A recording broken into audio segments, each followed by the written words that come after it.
Halo teman-teman semua, kembali lagi dengan saya. Gimana nih kabarnya teman-teman? Semoga baik-baik aja ya. Lama sekali saya nggak menemani teman-teman untuk membawakan alur cerita film lagi. Semoga teman-teman semua happy dan enjoy dalam menikmati alur cerita dari saya. Kali ini saya masih dengan kisah nyata, di mana pertempuran antara pasukan khusus Amerika dengan pasukan para pemberontak Taliban yang berada di Afghanistan. Penasaran gimana alur ceritanya? Ikuti sampai habis ya. Dan jangan lupa buat teman-teman untuk tetap subscribe, like, komen, dan share channel ini agar terus berkembang dan bisa dinikmati oleh semua orang.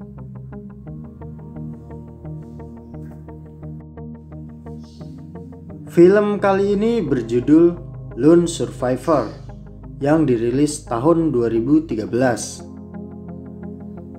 Film ini menceritakan kisah dari sebuah tim bernama Red Wing. Pada awal film ini diperlihatkan suatu pagi markas Amerika di Bagram. Mereka saat itu sedang sarapan. Tim Red Wing sendiri terdiri dari 4 orang. Yang pertama ada Murphy sebagai ketua, Danny sebagai komunikator, Marcus sebagai sniper medis, serta X sebagai pengintai. Mereka pun dipanggil oleh komandan bernama Kristen untuk mendapatkan sebuah misi. Misinya yaitu dalam rapat diberitahukan untuk menangkap dan membunuh Ahmad Shah yang berlaku sebagai komandan Taliban. Ahmad Shah banyak membunuh marinir Amerika dan mengeksekusi penduduk Afghanistan yang membantu Amerika. Ia punya tangan kanan bernama Tarak. Setelah rapat, mereka pun bersiap-siap dengan senjata dan peralatannya masing-masing. Pagi subuh pun datang, dan mereka berangkat dengan helikopter. Setelah sampai, mereka berempat turun dan melanjutkannya dengan jalan kaki. Danny yang bertugas sebagai komunikator pun mengabarkan di mana titik-titik yang telah dilewati oleh mereka. Mereka pun sampai di titik terakhir, tapi entah kenapa radionya susah dapat sinyal. Akhirnya mereka pindah tempat untuk mencari sinyal. Setelah di tempat yang baru, bantuan tim 1 kembali ke Bagram dan tim 2 menunggu di Jebat.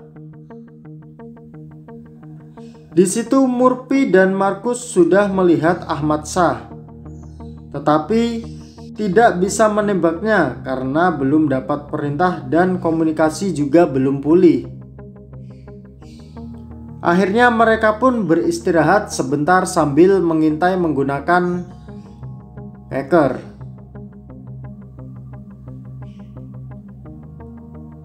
Tapi saat beristirahat, Danny melihat kedatangan penggembala kambing, yaitu 2 remaja dan 1 kakek-kakek.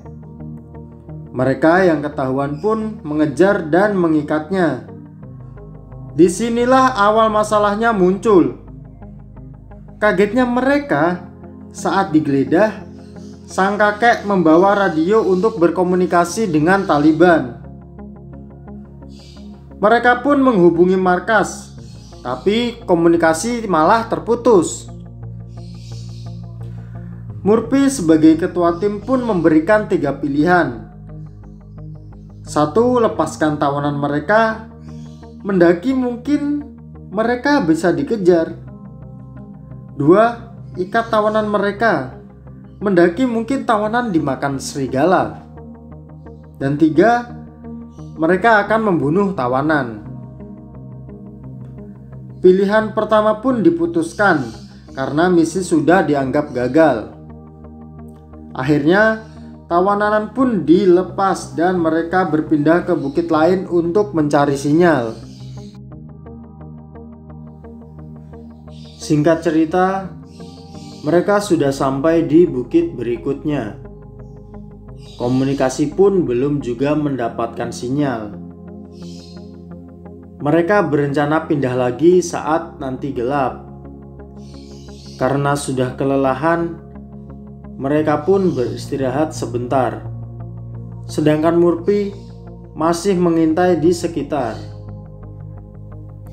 Kagetnya Murphy karena tiba-tiba mereka sudah dikepung oleh para Taliban, yang membuat mereka semua panik minta ampun. Murphy kembali dan menyuruh semuanya siap-siap. Markus yang sudah mengincar target pun disuruh Murphy untuk menembaknya. Dan baku hantam dan tembak pun dimulai. Pertempuran sangat sengit tak terhindarkan sampai tubuh mereka mulai tertembak dan radio Denny malah hancur tertembak. Mereka yang kalah jumlah pun memilih mundur. Karena medannya yang bertebing, mereka dipaksa melompati tebing itu.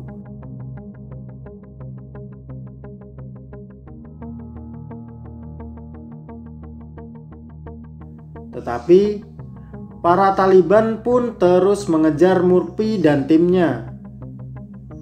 Mereka terus berlari sampai ketemu ujung tebing lagi. Di sana mereka beristirahat sebentar. Tak disangka, para Taliban dengan cepat menemukan mereka. Danny yang sudah tak bisa jalan pun digendong oleh Markus. Dan mereka berencana melompati tebing lagi. Tapi saat Markus ingin melompat, Danny malah tertembak yang membuat Markus terpleset jatuh ke bawah. Tapi naasnya, Danny tertinggal di atas tebing dan tidak bisa ikut dengan Markus. Akhirnya Danny pun dieksekusi oleh para Taliban yang di atas.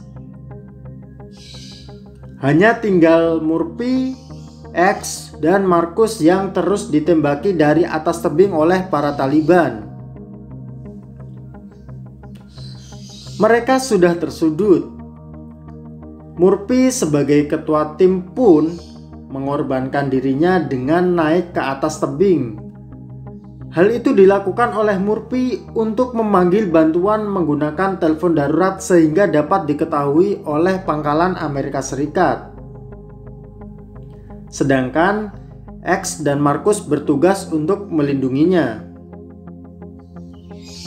Bantuan pun bisa dipanggil, tapi naasnya Murphy malah tewas tertembak di tebing itu karena tempatnya yang berada dekat dengan Taliban dan terlalu terbuka sehingga para Taliban dengan leluasa bisa membunuh Murphy.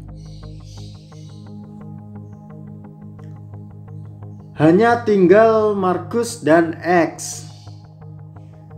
Mereka pun berpencar untuk mengalihkan perhatian Taliban. Sampai dikira sudah jauh dari Taliban, 2 helikopter bantuan pun datang. Di saat pasukan akan diturunkan, naas, helikopter itu malah tertembak roket Taliban dan jatuh meledak. Helikopter satunya pun tak bisa mendarat karena terus ditembaki Taliban dan akhirnya kembali ke pangkalan Amerika. Di satu sisi, X yang sendirian diketahui posisinya dan ditembaki oleh para Taliban. Karena amunisi yang sudah habis dan kondisi yang makin parah, membuat X tak bisa bertahan lagi dan dengan mudah dieksekusi oleh Taliban. Tinggallah Markus sendirian, tertembak roket dan jatuh di bawah tebing. Markus yang masih sadar memilih bersembunyi di bawah tebing itu. Helikopter tempur susulan pun datang. tapi tak melihat pergerakan dan mengira semua pasukan telah tewas. Sedangkan Markus memilih untuk diam karena takut persembunyiannya ketahuan. Sampai-sampai karena sangat kelelahan, Markus pun akhirnya tertidur. Saat Markus terbangun, ternyata para Taliban sudah pergi. Ia pun melihat badannya yang sudah dipenuhi oleh luka dan mulai berjalan lagi. Di tengah perjalanan, ia menemukan kubangan air. Markus yang sudah lama tak minum pun menceburkan dirinya dan minum sebanyak-banyaknya. Tapi kagetnya ia, saat ia hendak berbalik, sudah ada 3 orang dan 1 anak-anak. Dengan paniknya, Markus mengambil granat hendak meledakkannya. Tapi orang itu rupanya hendak menolong Markus dengan mengeluarkannya dari air. Orang itu bernama Gulab. Di luar terdengar ramai orang mendekat, kemungkinan adalah para Taliban. Markus yang gak punya pilihan lain nurut aja sama orang itu dan dibawa sampai di sebuah desa. Di desa itu, Markus bingung karena ada penduduk yang marah-marah gak jelas tapi gak tahu bahasanya. Lalu Gulab pun menenangkannya, dan Markus mengirim surat pada pangkalan Amerika menggunakan petanya, serta Gulab juga menyuruh temannya untuk mengirimkannya dengan jalan kaki. Singkat cerita, desanya didatangi oleh Tarak dan para anak buahnya untuk mencari Markus. Markus pun dibawa dan akan dieksekusi oleh Tarak serta para Taliban. Akan tetapi, tiba-tiba Gulab dan penduduk desa mengacungkan senjata guna mengusir para Taliban itu.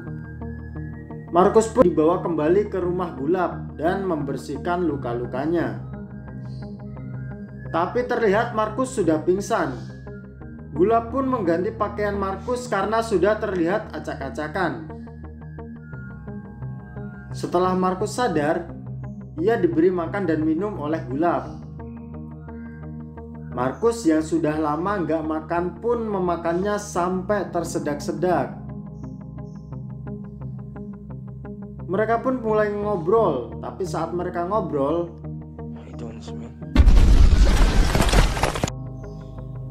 para Taliban pun terlihat kembali dan menyerbu desa itu dengan jumlah yang lebih banyak lagi.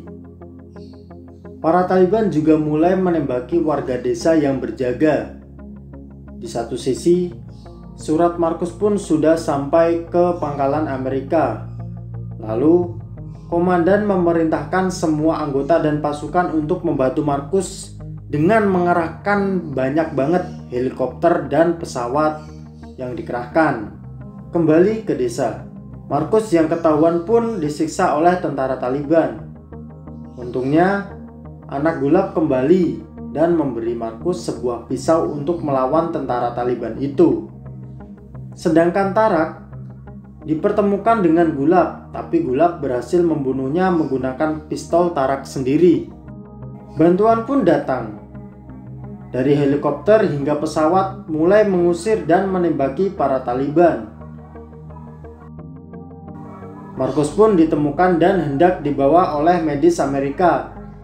Tapi ia menginginkan Gulab untuk ikut dengannya. Akan tetapi, Gulab menolak beserta anaknya dan tidak bisa.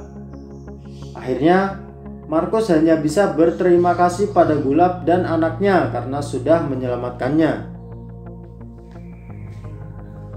Markus pun dibawa kembali ke markas dengan kondisi yang pingsan dan tak sadarkan diri. Tapi untungnya, denyut nadinya kembali muncul dan tersadar kembali. Film pun selesai.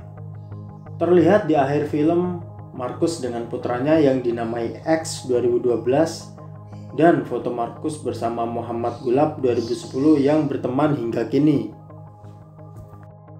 Terima kasih buat teman-teman yang sudah menonton video ini. Jangan lupa buat teman-teman untuk share, like, komen, dan juga subscribe channel ini agar terus berkembang dan maju.